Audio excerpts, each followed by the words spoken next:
मायका बचा लो मेरा।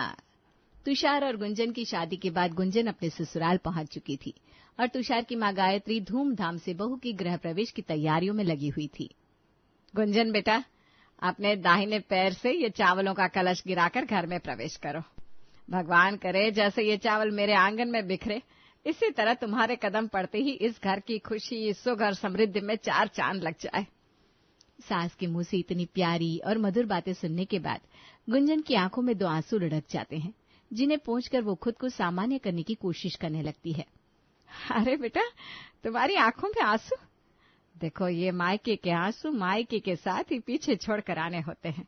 अब ये तुम्हारा ससुराल है, यहाँ तुम्हें अपने नए जीवन की शुरुआत करनी है, और नए जीवन की शुरुआत आंसुओं से नहीं, मुस्कुराहट से की जाती है, समझी? सास की बात सुनकर गुंजन हाँ में गर्दन हिला देती है। नई बहू के स्वागत में गायत्री देवी ने कोई कसर नहीं छोड़ी थी। पूरे घर में खूब चहल पहल थी। कुछ ही देर में गृह प्रवेश की सारी रस्में खत्म हुई और इसके बाद गुंजन अपने कमरे में पहुंच गई। क्या बात है गुंजन, देख रहा हूं कि तुम्हारे चेहरे पर शादी की जरा भी खुशी नहीं दिखाई दे रही। ये मायका पीछे छूट जाने की तकलीफ है या कुछ और बात है? देखिए तुषार, अब आप मेरे जीवन साथी हैं। मैं नहीं चाहती कि हमारे रिश्ते की शुरुआत एक झूठ से हो, इसलिए आज पहले दिन ही मैं आपको सब कुछ एकदम साफ साफ बताना चाहती हूँ। हमारा रिश्ता जैसा दिखाई दे रहा है ना, वैसा है नहीं। ये कैसी बात कर रही हो तुम? तुम्हारे कहने का मतलब क्या है? तुषार, मैंने तुमसे शादी जरूर करी है, लेकिन सच बताऊं तो शादी पर मुझे बहुत ज्यादा यकीन नहीं है। बस एक तरह से समझ लो, सामाजिक दबाव का फल है कि आज मैं तुम्हारे साथ इस कमरे में हूँ। गुंजन, आज हमारी शादी का पहला दिन है और तुम इस तरह की बातें कर रही हो। क्या तुम इस शादी से खुश नहीं थी? कहीं ऐसा तो नहीं कि तुम किसी और से शादी करना चाहती थी और तुम्हारे मम्मी पापा ने दबाव डालकर तुम्हारी शादी मुझसे करवा दी? तुम्हारी बात कुछ हद तक सही भी है और गलत भी। ठीक है, अगर तुम जानना ही चाहते हो तो मैं तुम्हें पूरी बात बताती हूँ। कुछ दिन पहले। बेटा गुंजन, तुम हमारी इकलौती बेटी हो, इसलिए हमारी इच्छा है कि जल्दी ही तुम शादी करके अपने ससुराल चली जाओ। क्यों मम्मी, ऐसी भी क्या जल्दी है? अभी कौन सी मेरी उम्र निकली जा रही है? अभी तो मेरी उम्र सिर्फ 23 साल है और अभी तक मेरी एक भी सहेली की शादी नहीं हुई। वो सब ठीक है बेटा, लेकिन ऐसा भी नहीं है ना कि अभी तुम्हारी शादी की उम्र ना हुई हो, और फिर तुम्हारी सहेलियों की और तुम्हारी परिस्थितियों में अंतर है, इसलिए किसी के साथ किसी का कंपैरिजन तो नहीं किया जा सकता ना बेटा। माँ, आप क्या कहना चाहती है? मैं कुछ समझ नहीं पा रही हूँ। देखो बेटा, हम तुझे बहुत पहले ही बताना चाहते थे, लेकिन सच बात यह है कि इस सच का सामना करने की ताकत हम दोनों के अंदर भी नहीं थी। लेकिन अब हमने सोचा है कि जो सच है उसे आखिर कोई कितने दिनों तक छिपा सकता है, इसीलिए अब तुम्हें सब कुछ सच सच बता देना चाहिए। देखो बेटा, ये तो तुम भी जानती हो कि तुम्हारे पापा और मेरे बीच सब कुछ बहुत अच्छा नहीं है, और शायद तुम्हारे मन में भी बहुत बार ये सवाल आया होगा कि आखिर मैं और तुम्हारे पापा एक दूसरे से नजरें क्यों चुराते रहते हैं। क्योंकि सच ये है कि हम एक छत के नीचे रह जरूर रहे, लेकिन हमारे बीच का रिश्ता बरसों पहले ही खत्म हो चुका है। सिर्फ तुम्हारी परवरिश अच्छी हो सके और तुम्हें दुनिया के तानों का सामना ना करना पड़े, इसीलिए हम दोनों आज तक एक साथ रह रहे थे। अब तुम बड़ी हो गई हो, रिश्तों को समझने की क्षमता आ गई है तुम्हारे अंदर, इसलिए हम तुम्हें ये सच्चाई बता रहे हैं। मैं और तुम्हारे पापा बहुत जल्द तलाक लेने वाले हैं। इस घुटन भरे रिश्ते में अब मैं और नहीं रह सकती, लेकिन हम जानते हैं कि अगर हमने तलाक लिया तो उसका सीधा सीधा असर तुम्हारे ऊपर पड़ेगा। कोई भी अच्छे घर का लड़का तुमसे शादी नहीं करना चाहेगा, इसलिए हम दोनों की इच्छा यही है कि पहले हम तुम्हारी शादी करवा दे और उसके बाद हम तलाक ले, ताकि तुम्हारा जीवन बर्बाद ना हो। ये कैसी बात कर रहे हैं मम्मी पापा आप लोग? ऐसे कैसे आप लोग तलाक ले लेंगे? हाँ, मुझे ऐसा लगता तो था कि आप दोनों के बीच कुछ तो ऐसा है जो नॉर्मल नहीं है, लेकिन आप दोनों तलाक ले लेंगे ये तो मैं कभी सपने में भी नहीं सोच सकती थी। मेरी हैप्पी फैमिली को मत तोड़िए मम्मी पापा, मैं आप दोनों का अलग होना बर्दाश्त नहीं कर पाऊंगी। बेटा, जबरदस्ती के रिश्तों में बंद कर सिर्फ और सिर्फ तकलीफ ही मिलती है। तुम्हारी खातिर पहले ही तुम्हारी माँ को काफी कुछ झेलना पड़ा है, इसलिए अब इस रिश्ते को और ढोने के लिए मैं तुम्हारी माँ को मजबूर नहीं कर सकता। इसलिए मैं चाहता हूँ कि अब तुम कोई अच्छा लड़का देखकर शादी के लिए हाँ बोल दो, ताकि तुम्हारा घर संसार बस जाए और उसके बाद हम भी अपने आगे के जीवन के बारे में कुछ सोच सके। हाँ बेटा, पापा को भी अपने आगे के जीवन के बारे में सोचना है, और वैसे भी तुम्हें सुनकर थोड़ा खराब लगेगा, लेकिन पापा ने शादी के बारे में फैसला कर लिया है। हमारे तलाक के बाद वो दूसरी शादी करने वाले हैं। अब जब बात हो ही रही है तो अपने बारे में भी बता दो ना, शादी सिर्फ मैं नहीं करूंगा बेटा, तुम्हारी माँ भी दूसरी शादी करने वाली है। तुम चाहो तो हम तुम्हें अपने पार्टनर से भी मिलवा सकते हैं। मम्मी पापा की बात सुनकर तो गुंजन का सर घूमने लगा था। उसे समझ में नहीं आ रहा था कि ये सब कुछ जो वो अपनी आंखों से देख और कानों से सुन रही है वो सच भी हो सकता है। हर बच्चे के लिए उसके मम्मी पापा दुनिया के सबसे बेस्ट कपल होते हैं। किसी भी बच्चे के लिए ये सुनना और उस पर विश्वास करना कि उनके मम्मी पापा एक दूसरे के साथ नहीं रहना चाहते, बहुत कठिन होता है। अब आप दोनों ने सब कुछ पहले ही डिसाइड कर लिया है, तो सीधा सीधा बताइए कि आप लोग मुझसे क्या चाहते हैं। यही चाहते हैं ना कि मैं शादी कर लूं, ताकि आप लोगों के रास्ते का रोड़ा खत्म हो जाए। ठीक है, मम्मी पापा आप दोनों ने मेरे लिए बहुत कुछ किया है। मेरी वजह से ही आप लोग इतने सालों से इस रिश्ते में बंद कर रह रहे थे ना, तो आज आप दोनों का ये एहसान मैं उतार देती हूँ। वैसे तो मैं शादी करना नहीं चाहती थी, लेकिन आपकी खुशी के लिए आप जिस भी लड़के को लेकर आएंगे मैं आंख बंद करके उसके साथ शादी करने को तैयार हूँ। बेटा तू हमें गलत समझ रही है, हम तेरे दुश्मन नहीं है। गलत तो मैं आज तक समझ रही थी माँ, अब जाकर सब कुछ सही सही समझ में आया है। इतना कहकर गुंजन वहां से उठकर चली जाती है। बच्ची है, सदमा लगा है उसे, 2-4 दिन में नॉर्मल हो जाएगी। मैंने 1-2 जगह अच्छे रिश्ते देखे हैं, जैसे उधर से कोई जवाब आता है मैं खुद गुंजन से बात करूंगा। और इस तरह गुंजन ना चाहते हुए भी तुषार के साथ शादी के रिश्ते में बंध जाती है। इसका मतलब तुमने सिर्फ अपने मम्मी पापा का तलाक करवाने के लिए मुझसे शादी की? मेरी तो इन सब में कोई गलती नहीं थी ना। मेरी लाइफ खराब करने का कारण जान सकता हूं मैं? तुम्हारा इस शादी में कोई इंटरेस्ट नहीं है, लेकिन मेरे बहुत से सपने जुड़े थे इस रिश्ते से। अपने मम्मी पापा के साथ रिश्ता निभाने में तुमने मेरे साथ नाइंसाफी की है गुंजन। इतना कहकर तुषार उठकर कमरे से बाहर चला जाता है। अगले दिन सुबह, बेटा वैसे तो ये तुम दोनों पति पत्नी का आपसी मामला है, मुझे कहने में काफी संकोच हो रहा है, लेकिन मैंने देखा कल रात को तुम अपने कमरे से बाहर आकर हॉल में सो रहे थे। कोई परेशानी है क्या बेटा? देखो बेटा, नए नए रिश्ते की नींव ना बड़ी नाजुक होती है, गलत फहमियों को बीच में मत आने देना। माँ की बात सुनकर तुषार बहुत भावुक हो जाता है। मैं क्या करूं माँ, मुझे बताओ मेरी क्या गलती है? गुंजन इस शादी से खुश नहीं है। वो तो शादी नाम के रिश्ते में भरोसा ही नहीं करती। उसने मुझसे शादी सिर्फ इसलिए की ताकि अपने माँ बाप को खुद की जिम्मेदारी से मुक्त कर सके। उसके मम्मी पापा का तलाक होने वाला है और इसीलिए उसके पेरेंट्स चाहते थे कि जल्दी से जल्दी उसकी शादी हो जाए ताकि वो दोनों अपने अपने पार्टनर्स के साथ शादी कर सके। तुषार की बात सुनकर तुषार की माँ के पांव के नीचे से मानो जमीन ही खिसक जाती है। नहीं बेटा, इतनी जल्दी रिश्तों से हाथ पीछे नहीं खींचते। तू मेरा बेटा है, तुझे साबित करके दिखाना होगा कि रिश्ते इतने कमजोर नहीं होते कि यूं ही टूट जाए। एक आखिरी कोशिश करके देखो तुम दोनों। और पहले गुंजन अकेली थी, अब तुम उसकी ताकत हो। मेरा आशीर्वाद तुम्हारे साथ है। तुम दोनों गुंजन के घर जाओ और वहां जाकर उसके मम्मी पापा के बीच आखिर क्या परेशानी है उसे समझो। कोशिश करो कि उनके बीच का तलाक रुक जाए। माँ की बात सुनकर तुषार के मन में एक उम्मीद बन जाती है और फिर तुषार और गुंजन उसके मायके पहुंच जाते हैं। तुषार और गुंजन को यूं अचानक अपने घर आया देख गुंजन के मम्मी और पापा काफी हड़बड़ा जाते हैं और उनके सामने एक अच्छे पति पत्नी होने का झूठा नाटक करने लगते हैं। अरे भाग्यवान, दामाद जी को आज अपने हाथ का स्पेशल मटर पनीर बनाकर खिलाओ।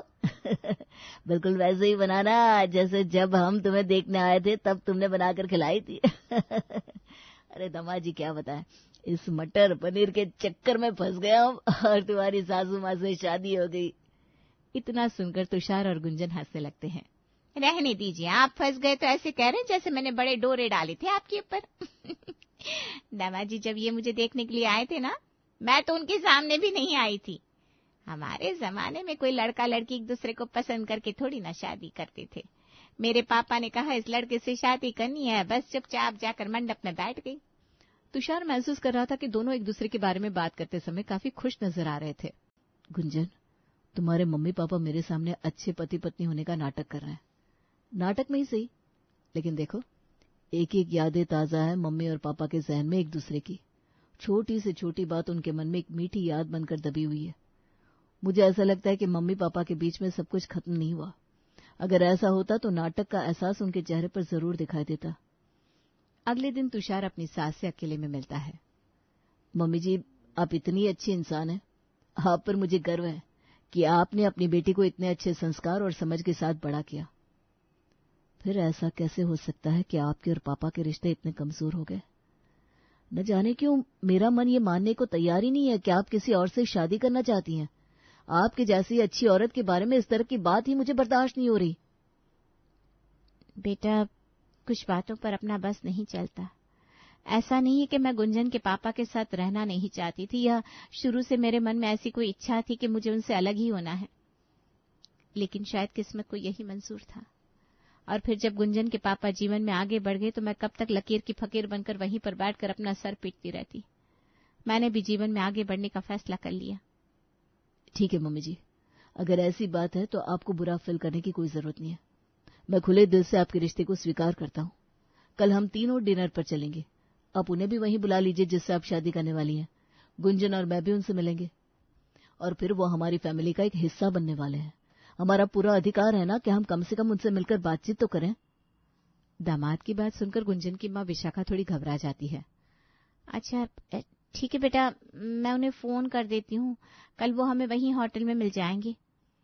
अगले दिन गुंजन, तुषार, विशाखा होटल में जाकर लंच करने लगते हैं। कुछ देर बाद, मम्मी जी, अपने अंकल जी को मैसेज नहीं दिया था कि हम लोग उनसे मिलना चाहते हैं? वो अभी तक आए नहीं। हाँ बेटा, वो क्या है ना, वो थोड़ा बिजी है तो आ नहीं पाएंगे। अच्छा ठीक है, आप एक बार फोन पर ही बात करवा दीजिए। तुषार की इतना कहते ही विशाखा के चेहरे का रंग उड़ जाता है। क्या बात है मम्मी जी, कुछ परेशानी है क्या? मैं आपके बेटे जैसा हूँ, जो भी बात है आप खुलकर मुझसे कह सकती हैं। मैं आपको यकीन दिलाता हूँ, मेरे और गुंजन के रिश्ते पर आपकी बात का कोई असर नहीं पड़ेगा। मैं सारी उम्र उसका साथ निभाऊंगा। दामाद की इतनी प्यारी बातें सुनने के बाद विशाखा फूट फूट कर रोने लगती है। मैं नहीं बात करा सकती तुम्हारी, ना ही तुम्हें मिलवा सकती हूँ उनसे, क्योंकि सच ये है कि ऐसा कोई आदमी है ही नहीं जिससे मैं शादी करने वाली हूँ। मैंने तुम्हारे पापा जी के अलावा आज तक कभी किसी के बारे में नहीं सोचा है। मैं आज भी छुप छुप के उनके लिए करवा चौथ का व्रत रखती हूँ। मेरी जिंदगी में पहले और आखिरी इंसान अभिषेक थे और वही रहेंगे। मम्मी, ये क्या कह रही हो आप? अगर आप पापा से इतना प्यार करती हो तो क्यों तलाक लेना चाहती हो उनसे? ये सब क्या चल रहा है मेरे घर में? बेटा, ये बात मैंने सारी उम्र तुमसे छुपा कर रखी। मैं नहीं चाहती थी कि तुम्हारे पापा की छवि तुम्हारी नजरों में खराब हो। बस इसलिए मैंने ही 2 कदम आगे बढ़कर निर्णय लिया कि हम आपसी सहमति से तलाक ले लेते हैं, ताकि तुम्हारे पापा को इस रिश्ते से छुटकारा मिल जाए और वो अपनी जिंदगी खुशी खुशी जी सके। मम्मी, अब आप खुलकर मुझे पूरी बात बताइए, मुझे कुछ समझ में ही नहीं आ रहा, मेरा सर चकरा रहा है। 15 साल पहले की बात है बेटा, तुम उस समय 8 साल की थी। तुम्हारे पापा अक्सर ऑफिशियल टूर बताकर कई दिनों के लिए दूसरे सिटी में जाया करते थे। तुम्हारे पापा की जॉब ही ऐसी थी, इसलिए मैंने कभी उनके ऊपर कोई शक नहीं किया। बल्कि जब वे नहीं होते थे तो मैं घर की पूरी जिम्मेदारी से घर संभालती, उनके लौटने का इंतजार करती। लेकिन एक दिन मैंने कुछ ऐसा देखा कि मेरे पैरों के नीचे से जमीन निकल गई। तुम्हारे पापा उनके ऑफिस में काम करने वाली एक औरत के साथ होटल के अंदर जा रहे थे। मैं उस दिन तुम्हारे लिए कुछ सामान लेने के लिए बाजार की तरफ निकली थी। तुम्हारे पापा को अपने ही शहर में किसी और औरत के साथ होटल में जाते देख मुझे कुछ समझ में ही नहीं आया।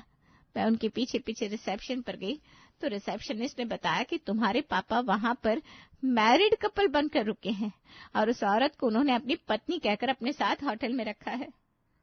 मेरी दुनिया उजड़ चुकी थी। जब तुम्हारे पापा घर आए तो मैंने उनसे उनके रिश्ते की सच्चाई पूछी, लेकिन तुम्हारे पापा कुछ जवाब नहीं दे पाए। उस दिन के बाद हम दोनों के बीच में कभी भी कुछ सामान्य नहीं हो पाया। धीरे धीरे हमारे बीच की दूरियां बढ़ती गई। समय बीतने के साथ तुम्हारे पापा ने मुझसे बातें करना, मेरी पसंद नापसंद पूछना, हमारे स्पेशल डे साथ में मनाना सब बंद कर दिया। और मैंने भी इस बात को स्वीकार कर लिया कि मैं तुम्हारे पापा के जीवन से बहुत दूर जा चुकी हूँ। लेकिन उस वक्त अलग हो जाना संभव नहीं था। मुझे तुम्हारा भविष्य भी देखना था, बस इसलिए हम दोनों साथ रहते रहे और हम दोनों के बीच में एक चुप्पी ने अपना घर बसा लिया। माँ के मुंह से पूरी कहानी सुनने के बाद गुंजन के मन को बहुत गहरा धक्का लगा था। इसका मतलब पापा ने आपको चीट किया? मम्मी, पापा आपके साथ इतना बड़ा धोखा कैसे कर सकते हैं? उन्होंने एक बार भी आपके और मेरे बारे में नहीं सोचा और इतने सालों से वो हम दोनों को धोखे में रखते आए। मुझे तो अब पापा के बारे में सोचकर भी घिन आ रही है। नहीं बेटा, वो तुम्हारे पापा है। तुम्हारे प्रति किसी भी फर्ज से वो कभी पीछे नहीं हटे। उन्होंने पिता होने के सारे फर्ज निभाए हैं। हो सकता है मेरे प्यार में ही कुछ कमी थी, जो वो किसी और औरत की तरफ झुक गए। मैं इस बात को बहुत पीछे छोड़ आई हूँ। तुम भी इसे दिल से मत लगाओ। अब जो है वो है। माँ की बात तो समझ में आ गई। अब एक बार पापा से भी खुलकर बात कर ली जाए तो समझ में आए आखिर वो तलाक क्यों लेना चाहते हैं। इतनी अच्छी पत्नी होते हुए किसी और औरत के साथ वो रिश्ते में जा भी कैसे सकते हैं। अगले दिन तुषार अपने ससुर को डिनर पर लेकर जाता है और उनसे भी उनकी होने वाली पत्नी को डिनर पर बुलाने के लिए कहता है। इस बार भी बिल्कुल वही घटना घटती है। तुषार के ससुर भी अपने साथ किसी औरत को लेकर नहीं आते। पापा जी, सच सच बताइए, आपके जीवन में वाकई कोई है क्या, या आप सबके साथ कोई खेल खेल रहे हैं? दामाद के मुंह से सीधा सीधा प्रश्न सुनकर गुंजन के पापा थोड़े घबरा जाते हैं। फिर एक गहरी सांस लेकर कहते हैं, बेटा, पिछले 15 सालों से मेरे जीवन में कोई औरत नहीं है, यहाँ तक कि मेरी पत्नी भी नहीं। हाँ, मैं मानता हूँ एक पल के लिए मेरे कदम भटक जरूर गए थे, लेकिन उस रोज जब गुंजन की माँ ने मुझे उर्मिला के साथ देखा, वो पल मैं अपने जीवन में कभी भूल ही नहीं पाया। एक पतिव्रता औरत के स्वाभिमान को ठेस पहुंचाकर जो मैंने पाप किया, उस पाप का प्रायश्चित मैं इस जन्म में कभी कर नहीं पाऊंगा। उर्मिला से तो मैंने उसी दिन नाता तोड़ दिया था। मैं आज तक उस दिन को कोसता हूँ जब एक पल भर के आकर्षण में मैं उसकी तरफ खिंच गया था। तुम्हारी माँ की वो नजर जीवन भर से मेरा पीछा कर रही है और मैं चाहकर भी उससे नजर नहीं मिला पाता, उसकी बातों का जवाब नहीं दे पाता, क्योंकि मैं उस लायक हूं ही नहीं कि विशाखा जैसी औरत का पति कहला सकूं। बस इसलिए मैंने विशाखा के ऊपर खुद को थोपना बंद कर दिया और डिसाइड किया कि तलाक लेकर उसे रिश्ते से आजाद कर देता हूं। सारी बातें जानने के बाद तुषार और गुंजन को समझ में आया कि वास्तव में गुंजन के माँ और पापा में से कोई भी एक दूसरे से तलाक लेना नहीं चाहता। दोनों सिर्फ एक दूसरे की भलाई के लिए ये डिसीजन ले रहे हैं। इसलिए गुंजन और तुषार के समझाने पर विशाखा और गुंजन के पापा दोनों एक बार फिर से अपने रिश्ते को मौका देते हैं और इस तरह से गुंजन का मायका टूटने से बच जाता है।